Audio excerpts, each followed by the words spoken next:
only 1% of the Namibian population donates blood annually. Now, to give more details on this, I'm joined by the spokesperson from the Blood Transfusion Service of Namibia, Mr. Titus Shivute. Good evening and welcome to the Daily Roundup. Evening, Nina. Thanks a lot for having me. Thank you so much for being here. To start with, talk to us about, the operations of the Blood Transfusion Service during the festive period. Yes, the Blood Transfusion Service initiated a campaign in the 2 weeks leading up to the festive season. We implemented a festive campaign from the 15th of November up until the 31st of December with the primary aim of collecting at least 5,000 units of blood over that period to help ensure that we are able to supply all the hospitals and medical centers around the country with a sufficient supply of blood and blood products for patients who require them. So unfortunately, we were not able to meet this demand over that period. Hence, we've seen a drop significantly towards the latter stages of the festive season that has now can potentially now lead to a shortage. Yeah. As I mentioned in the intro, approximately 1% of the Namibian population donates blood annually. I mean, it's quite a shocking statistic when you put it in figures. But how accurate is this? It's very accurate because we keep data and have to basically sensitize individuals on all of the data. We do annual reports that we also need to submit to the ministry, and basically all of the data of each and every donation on a daily basis is also updated constantly. So it's very accurate, and currently we only have just a little over 26,000 Namibians or individuals within Namibia that donated over the preceding year. You said that you need 160 blood donations daily to keep up with the demand. So currently, obviously, you're undersupplied. Well, what primarily has happened is that we've seen a significant drop in terms of the daily collections, especially over the last 2 weeks of the festive season. And due to the fact that we are not able to meet this 160 donations on a daily basis, it has now had a ripple effect in terms of the stock and the reserves for blood and blood products that the blood transfusion is able to issue out. Subsequently, or synonymously, each and every festive season, we also experience an increase in trauma incidents across the entire country over the same period. So those two, the combination of those two factors have led to the current potential shortage that we are facing. But we are hoping, with the assistance of the Namibian public, that we'll be able to recuperate the situation and help save the lives of patients in need.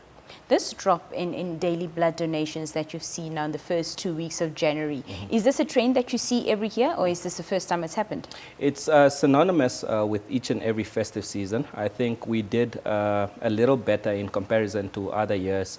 When you look at the statistics, we basically were able to bring in close to 3,000 units over the December period alone.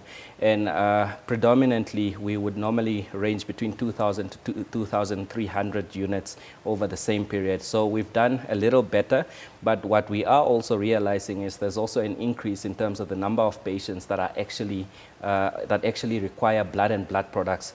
And some of them are obviously a little as a result of COVID, and in patients that are also receiving units as a result of that. So we have numerous patients that actually require blood. This can include mothers who bleed excessively during the process of childbirth. You also have cancer and leukemia patients who are unable to produce enough healthy cells on their own, and as a result they would then require transfusions. And moreover, the increase in terms of trauma patients that actually require transfusions over the same period as well. As you mentioned, you had a campaign over the festive season, and of course it's not your first. You do campaigns throughout the year to encourage Namibians, to donate blood. But why do you think it is that Namibians remain so lackluster when it comes to this issue?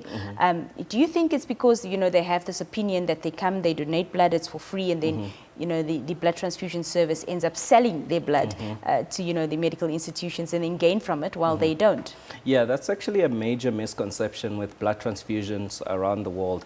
I just want to emphasize that the Namibia Blood Transfusion Service is a non-profit organization, and we are Section 21 company that basically operates on cost recovery. So the fees that are actually charged is not for us selling the blood, it's for us to basically charge a service fee for the administration of these specific units onto a patient.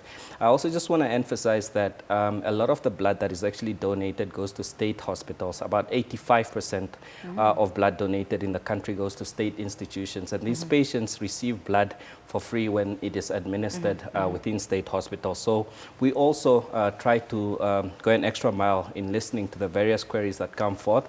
But the key thing is that there are various costs involved in terms of processing blood. The actual unit of blood that is donated is not what is issued onto a patient.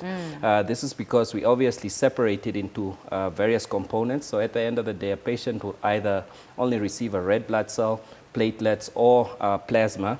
We also do vigorous tests to ensure that this blood is as safe as possible for the patient.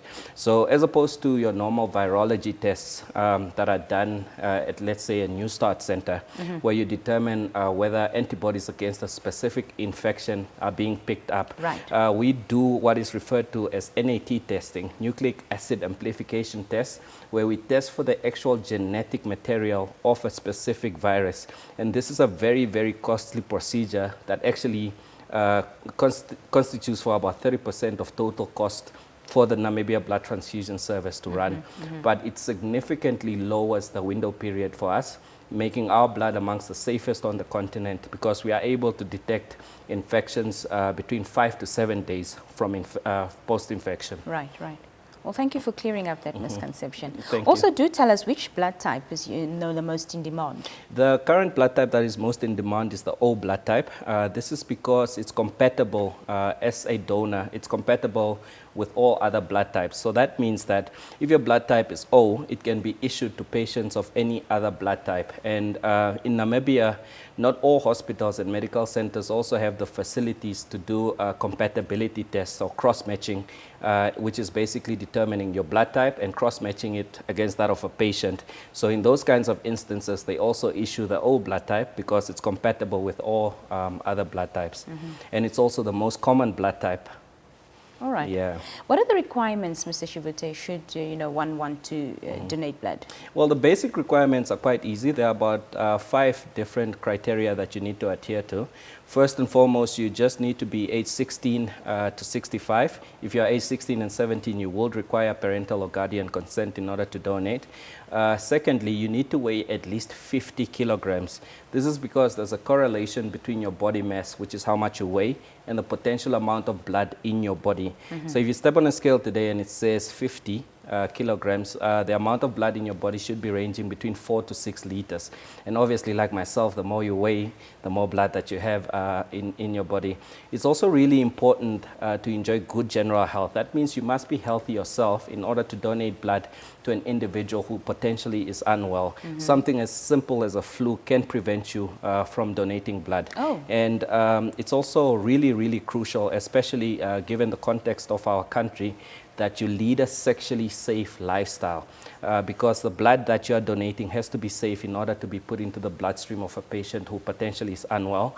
And lastly, it's just really, really key as well to eat a meal within the 3 to 4 hours before you come in for a blood donation, and drink lots of non-alcoholic fluids thereafter to help your body replenish the blood that you've donated. How much blood is drawn within a session? Within each and every blood donation session, you donate 450 milliliters, which sounds like quite an amount when you try to quantify it. But I just want to emphasize that your body, the body of the average adult, should have at least 5 liters of blood in it. And primarily, if you basically take 450 milliliters of that with the intake of sufficient fluids, or sufficient non-alcoholic fluids, I should emphasize, your body is actually able to replenish all of that blood, the volume of that blood by the end of the same day. I was going to ask how long it takes to regenerate. Yeah, although your various components take different times to recover, but the actual volume you are able to recoup over a 24-hour period. In the instance, just out of interest sake, once again, you know, you go through a period such as COVID where people are majorly sick, you can't donate blood. Yeah. You know, what does the blood transfusion do in an instance such as that, where it's really dire straits? Yes, we actually implemented a lot of operational interventions in order to ensure that this process is as safe as possible during, especially during the COVID pandemic. Obviously, we needed to find ways to make this process as safe as possible for potential blood donors and blood donors who came to various donation centers. It's also key to emphasize that institutions, educational institutions, which form a huge bulk of the individuals that actually donate in the country, were unable to also donate during that period. So as far as possible within our setups, we basically try to advance social distancing in terms of the manner in which we set up. We also try to sanitize each and every equipment and each and everything that is commonly used. And moreover, we have also extended our operating hours to give individuals more time to actually be able to come through to the Namibia Blood Transfusion Service, make blood donations in order to help save the lives of patients. And on top of that, we've also now implemented a shuttle system where if you are a potential blood donor that wants to donate, you can give us a call and then we'll pick you up. And thereafter you've donated, we'll actually drop you off at your preferred destination as well, just to make this process as convenient as possible for all blood donors in Namibia. That's fantastic. Mr. Shivute, this is your opportunity to speak to the 99% of Namibians who don't donate blood. Yes. How would you encourage the general public? Yes, I think a lot of the viewers today have various myths and various fears that they have. Amongst the common ones is the fear of needles. But I always try to emphasize that you should remember why you're doing this. As we are having this conversation, potentially there are individuals in the hospital who are praying and hoping that someone steps forward and makes a blood donation to potentially help save the life of their family member, so that they are also able to share another birthday or share another 2023 moment with their loved ones. And for the sake of those individuals, I really want to encourage all Namibians that are listening out there to contact our offices or to come forth and donate blood during the course of this year, but also to begin doing so on a regular basis. You are eligible to donate blood every 56 days, which is roughly 2 months. So each and every 2 months, potentially you can help save 3 lives by making 1 blood donation. Fantastic. Well, thank you so much for being here this evening and educating us. Thank you so much. Thank you so much for having me, Nina, and all the best for 2023. Thank you. Same to you. That was Mr. Titus Shivute from the Blood Transfusion Service of Namibia speaking to us. We're going to take another short break.